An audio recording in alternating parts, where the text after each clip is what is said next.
All right, music fans, welcome. Harmless Dave here, talking real music, real issues, real politics on this one.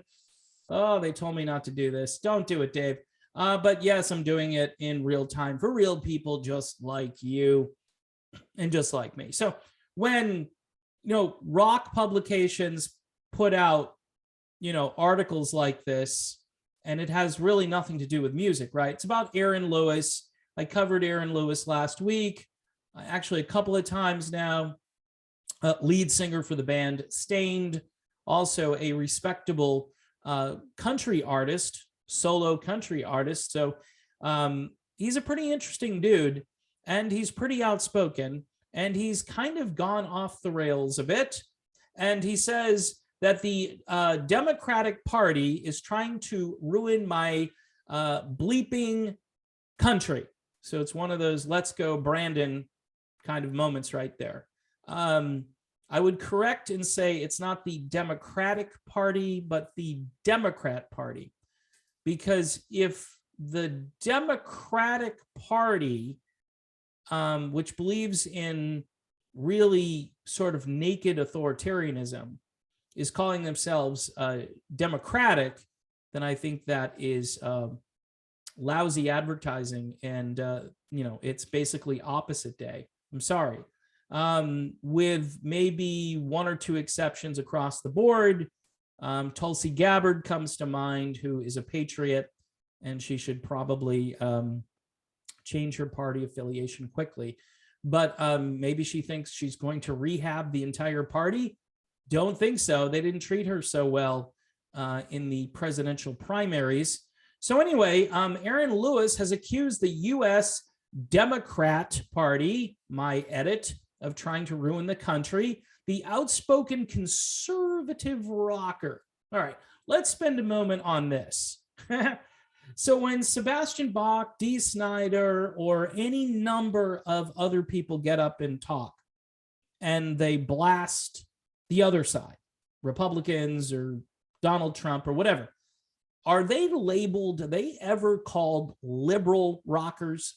Liberal rocker, whoever, just pick a name. I mean, most of them are.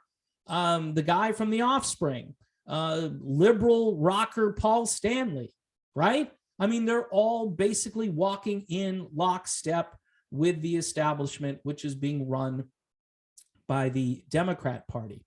All right, so this guy gets labeled, I would say this guy is just an American. He's an old school American. Now, I'm not saying you can't call him conservative, because I guess if you're going to do the label thing, then yeah, he's conservative compared to Sebastian Bach, who's a liberal, right? So anyway, he voiced his views before performing his new single. Here's where it has to do with music, finally. The song is called Am I the Only One? By the way, I like the song because it's emotional. It's almost like just an extension of a dialogue put to music.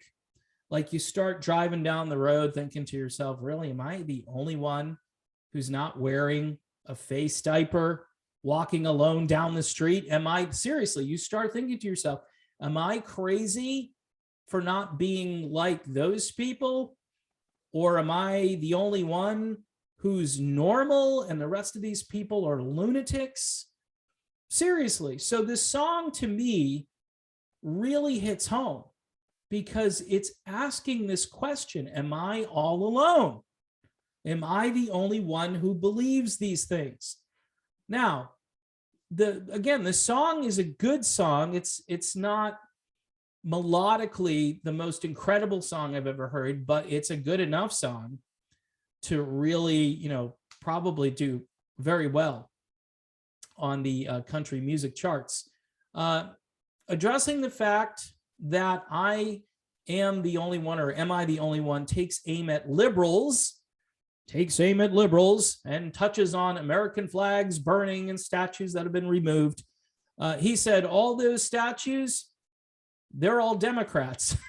I think he's right. Many of them are, right? He says all of them. It's funny how they're trying to erase their own history. It's their history. So he's saying here that the Democrats are erasing their own history. He says it's not the fault of America in any way, shape, or form. The scars of America are not the scars of America. They're the scars of the Democrat Party, plain and simple. If you paid attention in history class, you'd know this already, but don't take my word for it. Get off Google and look it up. They think it's about statues. They don't think it's about thousands of ships parked. Ooh, this is my kind of thinking. All of these ships and all of this supply chain stuff that's going on, who's allowing this to happen? The regulations in the state of California are so crazy that trucks can't get in there. I think if your truck is like over 3 years old, you can't bring it in to pick the stuff up. And they have all these kinds of regulations about bringing stuff on shore now. It's almost as if they're trying to sabotage the economy. Thankfully, my governor here in Florida has said, hey, if you want to bring your stuff here, like up to Jacksonville, Jacksport, as it's called, and any other port that is open, which is open 24 hours a day, by the way. Not sure if they're open in California, but the point Aaron Lewis is trying to make here is that all these people are spending time on issues that aren't going to change what we did in the past. Like if you eliminate the past, at least symbolically, you can't learn from the past. You're not going to learn from your mistakes. Of course, the country made mistakes. We acknowledge, but see what's happened, what's different now is we're not moving on. We're kind of like, it's kind of like being in quicksand. It's like you get in the quicksand. In the old days, we would say, okay, there's quicksand. Let's not stay there. Let's keep moving. Let's acknowledge what we did wrong and try to do better. But all this current group of people want to do is continuously tear people down, continuously acknowledge the mistakes we made and harp on them and commiserate right there and never move out. You know, when I make a mistake personally, I go, okay, that sucked, right? And I shouldn't have done that. And what I do is I move on because you have to. You can't dwell on it. Otherwise, you're useless. And this is what's happening. The United States is becoming useless because we can't get away or can't move away from our mistakes. We're told every day that we're crappy, that we're also told that there is no cure for inherent characteristics that you received at birth. There's no cure for that, almost like a disease. And so the only thing you can do is just bow and repent for the fact that you were born that way. And he addresses that too. He says, it's not about the fact that they are teaching our children to judge each other by the color of their skin. Martin Luther King, content of your character, not the color of your skin. Today, color of your skin, not the content of your character. So for me, personally, this is why Democrats to me are, most of them are destroying the place. Republicans, a lot of them are going along with it for some reason. So I'm kind of past the two-party thing. Yeah, are there Republicans that are better in some ways? Absolutely. And they say a lot of good things and they fundraise off of what they say. I think my favorite congressman right now is a guy by the name of Thomas Massie. You can look him up. All right. He means what he says. He, is in Congress and he's trying to fight both political parties. Is he winning? No, because he's one guy. I don't mind Rand Paul. Richard Marx, by the way, isn't too fond of Rand Paul from what I remember a few months ago. Really weird what people say. They say horrible things about people that they really don't even know, but yet they say it because they're trying to score points politically or with their fan base. Or, I mean, all of their fans believe the exact same thing. And this is the weird thing, that people will lose their fan base. Now, you'll say, well, if there are people who aren't conservative who like Aaron Lewis, they're probably not going to like Aaron Lewis anymore. And Aaron Lewis is just giving these people the middle digit and saying, I don't want your support anyway. And that's what's happening on the other side too, for the most part. And I complain about that. Now, in the end, it would be nice to be in a world where you could have a dialogue instead of a shouting contest, right? You could air out your ideas, but we don't talk about ideas anymore. Say somebody on the wrong team gets a good idea. That idea is stopped, because if they get credit for it, then more people will like that particular person or party, and they may, get more votes. So they have to be destroyed, or it has to be made out to look like it was someone else's idea. You know what I'm saying? So what's weird is, in the old days, we didn't really care where a good idea came from. Like, if the last guy who was president had a good idea, people just shot it down. They shot it down.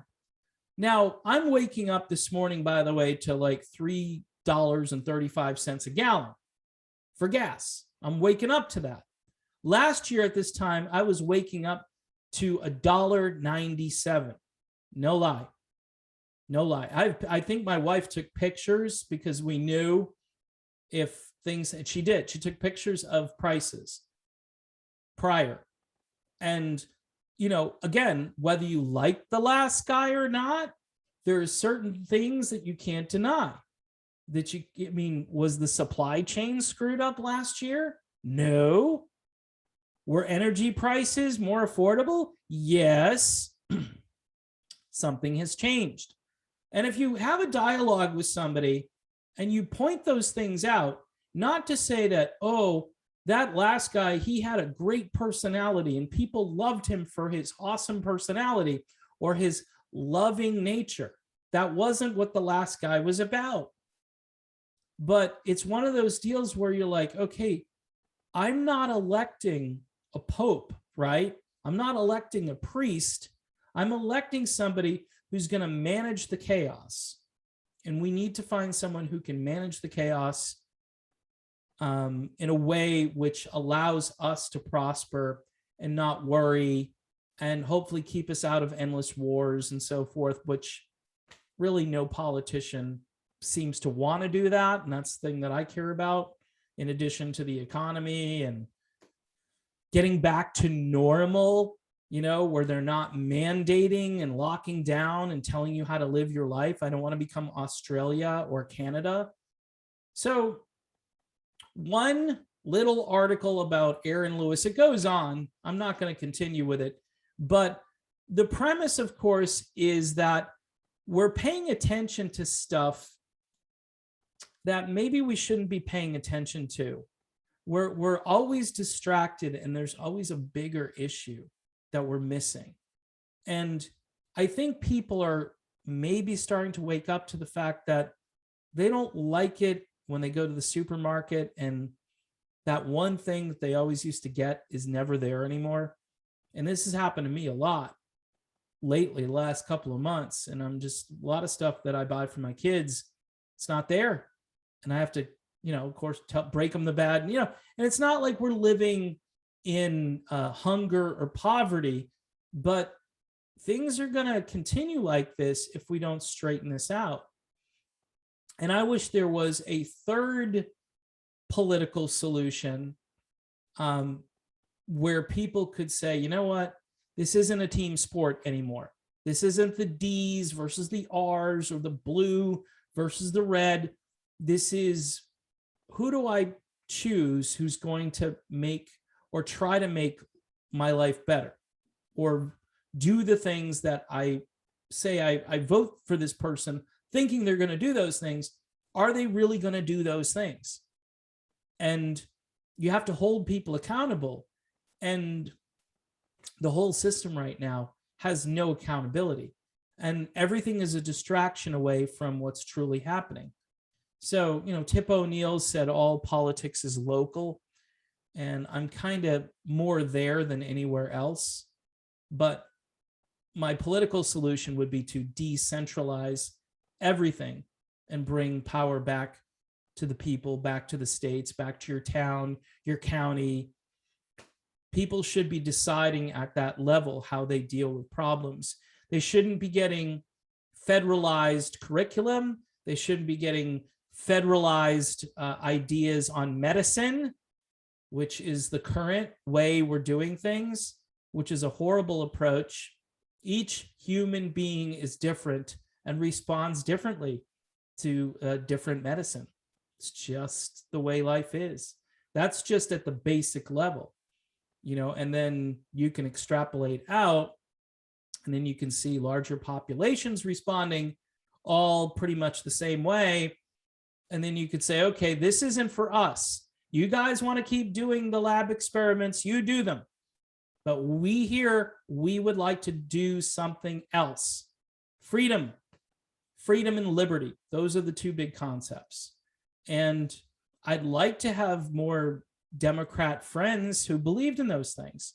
They used to years and years ago, they used to. I mean, there's only a handful who really speak in a way where, okay, that sounds kind of American. That's all. So in any event, kudos to Aaron Lewis. He's a little unhinged. He's not for everyone, but I think he makes a good point here. And changing, or trying to erase history isn't going to fix the stuff we did wrong. We're not going to learn from history if history is gone. So that's just something I think everybody needs to grapple with. But this cancel culture stuff, it's not going to stop unless we put a stop to it, which apparently people just don't have the backbone to deal with it. So I'll speak out about it, and you need to speak out about it. And then grab some headphones and listen to some music, damn it.